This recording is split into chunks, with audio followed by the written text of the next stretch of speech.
الحمد لله رب العالمين، والصلاة والسلام على خير خلق الله محمد وعلى آله وأصحابه الكرام وتابعيهم بإحسان إلى يوم الدين. ربنا أرنا الحق حقا وارزقنا اتباعه، وأرنا الباطل باطلا وارزقنا اجتنابه. ربنا آتنا في الدنيا حسنة وفي الآخرة حسنة وقنا عذاب النار. بەڕێزان و خۆشەویستانم، لە ناخی دڵەوە سوپاسێکی بێپایان بۆ ڕەب العالەمین بەرزەکەینەوە کە لە یەکەمین ڕۆژی ڕەمەضانە ئێمەی گەیاندەوە یەکتری و لە مانگی میهر و لێخۆشبوونە ئێمەی ژیاند. بەڕێزەکانم، ئەگەر بمەوێ پێناسەیەکی ڕەمەضان بکەم لە ئەوڵەوە تا ئەخیر، ئەڵێم ڕەمەضان لە غەیری دەرگایەکی گەورە و ڕەحمی خوا بۆ تەوبەکاری شتێکی تر نییە. تاکەکردەوەیە کە ئینسان لە هەموو قۆناغەکانی ژیانیا ئیشی پێی هەبێ بریتێ لە تەوبەکردن و گەڕانەوە لای خوا. ئەو کەسێکەوە زۆر گوناهبارە و یەکەم جارە لە ژیانیا ئەگەڕێتەوە لای خوا و ڕێی بەرماڵەگرێ و تەوبە ئەکە. ئەو کەسەی ئیماندارێکی باشە و قاچی هەڵخلیسکاوە و هەندێک جار ڕێ ئەکەوێتەوە مزگەوت و ئەستەغفر الله ئەکە. ئەو کەسەی لەناو تەواوی گوناهەکانە لە دەرەوەی ماڵی خوا شەو ڕۆژ بەسەر ئەبا و زمانی ئەڵێ ئەستەغفر الله. ئەو کەسەی عابیدە و سەری لە سوژدایە و هاوارەکە خوایە لێ مەبورە. ئەصحاب، صالحین، علەما، ئەنبیا هیچیان نەبووە داوای عەفو لە خوا نەکەن. پێغەمبەریان صلی الله عليه وسلم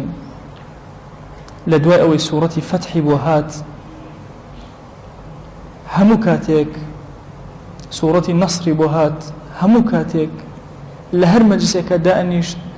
ئەصحاب بە ژماردن ئەیانتوانی بیژمێرن نزیکەی 100 جار ئەیفەرموو ئەستەغفر الله وئەتوب ئیلەیه. داوای لێبوردن لە خوا ئەکەم،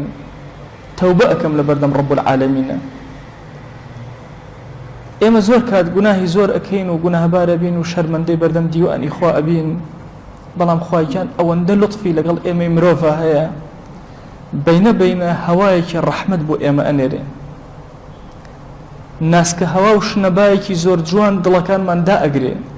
بەخوا ئەم مانگی ڕەمەضانە شنەبای ئەم ساڵە کە خوای گەورە ڕەحمی بە ئێمە کرد. ئەی خۆشبەختی بۆ ئەو کەسەی لە مانگی ڕەمەضانە ڕەب العالەمین لێبوردەی خۆی بەسەریا دائەبارێن. چەند کەس هەیە لە مانگی ڕەمەضان ئەچێتە دەرەوە، واللهی یەک گوناهی پێوە نەما وەکو چۆن مناڵێک لە دایک ئەبێ بەو شێوازە. زۆر کەس هەیە ڕەش بووە بە گوناه، بەڵام واللهی لە مانگی ڕەمەضانە دڵەکەی سپی ئەبێتەوە. ئێمە ئومەتێکین هەموو کافری دنیا، هەموو شەیاطینی دنیا، نەفسی پیسی خۆمان هەمووی پەلاماری گوناه ئەدا، بەڵام کە چاوەکانمان بەرزەکەینەوە ڕەحمی خوا جەل جەلالوه ئەبینین، زۆر ئارام ئەبینەوە. ئەی ئەو کەسەی ئەسیانت کردووە بە شەو بە ڕۆژ بە هەر کاتێک، ئاگات لێبێ مانگی ڕەمەضانە دەرگاکانی خێر کراوەتەوە. ئەم دەرگای وەکو عەرزم کردن بۆ ئەهلی مزگەوت کراوەتەوە بۆ غێری ئەهلی مزگەوت. ئەی ئەو کەسێکەوە عارەقت خواردوێتەوە، ئەی ئەو کەسێک کە تووشی زینا هاتووی، ئەی ئەو کەسێک تووشی نەظەری حرام هاتی، ئەی ئەو کەسێک کە غەیبەتێک کرد، ئەی ئەو کەسێک کە نوێژت شوان، ئەی ئەو کەسێک لە هەموو عمرت جارێک سەرت نەخستوتە سەر زەوی بۆ ڕەب العالەمین. ئەمە فڕسەتی تۆیە لە ژیانە،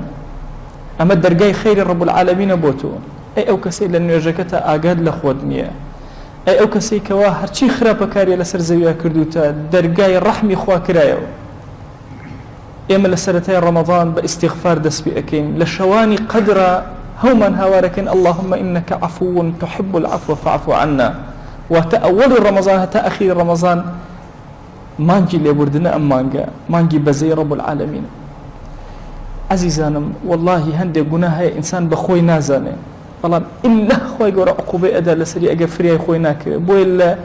یەکێک لە جۆرەکانی تەوبە ئەوەیە بڵێ خوایە داوای عەفو لێ ئەەکەم لەو گوناهەی کە ئەیزانم، لەو گوناهەی کە نایزانم. تەسەوور کە جاری وایە ئیشارەتێکی تۆ چاوێک بە سوک سێرکردنی کەسێک بە عقوبە لەسەرت دائەندێ، بە گوناه لەسەرت دائەنێ، عقوبە ئەدرێی لەسەری. مسلمان نابێ هیچ کەس بە سووک سیر کرد والله هەر کەس بەهۆی عسیان و گوناهەوە کەسێکی بە سووک سیر کرد ئللا خۆی تووشی ئەو گوناهە ئەبێ زۆر بە وریایی لەگەڵ گوناهی خەڵکە تەعامل بکەین ئێمە ئەم زەمانە زەمانێکە پڕە لە غەیبەت بغض و کینە بەرامبەر بە یەکتری ئەتۆ بزان ئەحزاب چیان کردو ئەم میلەتە جوانە پاک و بێگەردە خواناسە ویان کردوە لە ناو مزگەوتە ئێمە ڕقمان لە یەکتر بێتەوە ئەمە ئیشی کافری بچووک نییە ئیشی کافری زۆر گەورەیە یەهود و نەسارا ئێمە هەموو نوێژێک هاوارەکەین غەیر المەغضوب عەلەیهم ولا الضالین هەتا ڕۆژی قیامەت سێ بەرنامە ململانەی یەکتر ئەکەن لەسەر زەویە ابن تەیمیە فەرمێ مادام غير المغضوب عليهم ولا الضالين بس يهود والنصارى كيهود والنصارى تا آخر زمان أمنته وسوق القرآن باقية تا آخر زمان أمس يوم الملانية بردوام إما خريج بوين إما بيسمن بإنقاذ إيمان من هي بيسمن بوي خوما نيوكينوا أما فرصتي كرب العالمين بيداوين إخوانا بأم رمضان بسر معنا تيبر إلا هري شكل إما أبي دانشتي بين خوي وخوا أخوا إيجان تخود أزاني أو جناها أشكرا كان ما أو بنها أنا كان ما شرمنديتم بحيابهم پروردگار برانبر بتو حيام كم بو يا رب برانبر بتو عفونك أي إلهي أو كسيك جناهك لدو حالة بدرني يا هستك بخوا بلان بشرم برانبر بخوا يا هزناك بخوا كافر بخوا ابن القيم رضي رحمة خوي لي بلكتي مدارج السالكين أفرمي والله زور أو كسانك كافرين بخوال رنجي كسي مسلمان كجناهية تبردسي يجزر الصري لنا كاتو هج إيماني بخوانية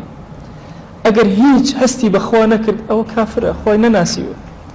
بخوا أجر هسي بخوا كرت بلام هر جناها كي كرت أو بحياة برأمبر بخو بوي إما في اسمان بتوبي كي زور صادقانة هي في اسمان بوي بين خوما نخوا زور أزانا وازمان هنا بلا جناه خالق لخزمتنا بس أكم كتايبة وتاركة أنا مشكلة متاري عصرنا نامي ودرجة بدمي أما كرد بن برزة كانم إما هما أزانين ألين لا صغيرة مع الإصرار ولا كبيرة مع الاستغفار أما اللي مشي هما التثبيت بوا جناهي كبيرة أجر توبت كر خوان لتبوري جناهي بتشوك أجر إصرار لسر كرت خوالد نابوري وشيء إصرار إما بيمن واه يعني زور جناهي صغيرة بكي نخير جاري واه جناهي صغيرة إصرار جوري أكا جوري أبي شون إصرار أويك ضلت بوي بشني هميشه لفكر تابع هميشه لخيال تابع بخوا جناهي واه أشربت في قلوبهم كلا ضلت جيجير أبي والله لو كانت إلى حضوري خويا واستاوي الله أكبر جناها كلا بيرشاوت أما إصرارا أويا عزمت هبه هم كاتتو أوجنا هبكي أما إصرارا أمي مسلمان بيسمان بوي إصرار لنخمنا نهيلين شيخ جيلاني أفرمي إنسان كان بتشنشتيك رزقاريان أبي يكيد لشت زور قرني كان أويا كوا دليان هميشا نشني وجنا دليان لقل جناها نبي